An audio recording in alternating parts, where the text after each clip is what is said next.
cierto, sí, traigo la camiseta de The Warning. Estaba yo esperando entrar ahora.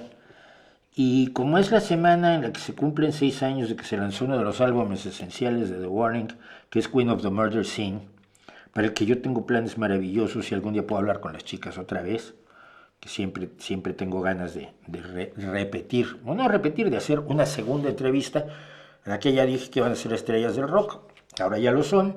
Quiero una entrevista en la que voy a decir van para superestrellas del rock, y creo que en un par de años lo serán sin ninguna duda, de las principales headliners del rock en el mundo.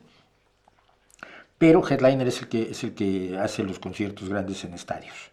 No está el abridor y está el headliner, el grupo que abre. Ellos han estado abriéndole a Muse y a Guns N' Roses y un montón de grupos, y sobre todo a Lizzy Hale y a Evanescence en su última gira por Canadá.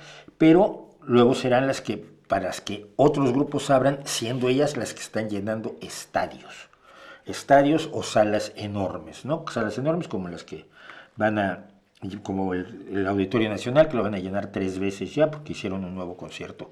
Por cierto, para los que están en México, si no consiguieron boletos para el Auditorio Nacional, hay entradas para un tercer concierto.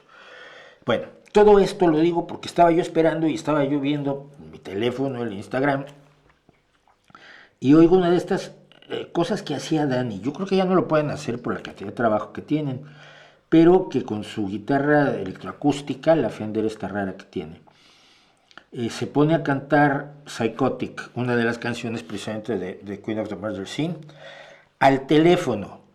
No hay producción, no hay preproducción y ciertamente no hay postproducción.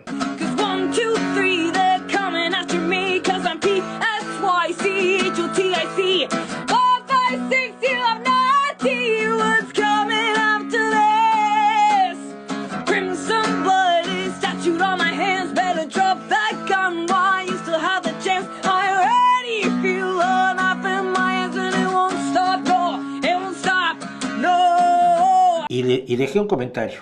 Esto era de The Warning Brasil, a cuyo jefe o presidente o líder, por ejemplo, conocí en el concierto de abril que estuvimos en Santander, ¿sí? No, en Bilbao. Y decía yo, en un mundo de filtros y de corrección de tono, de voces manufacturadas en el estudio por medio de la electrónica, oír a alguien que canta bien, sin nada más que el estúpido micro del teléfono, que no es ninguna maravilla, y que te transmite y te logra hacer sentir algo, o mucho, con su guitarrita y su voz, con un teléfono y sin nada.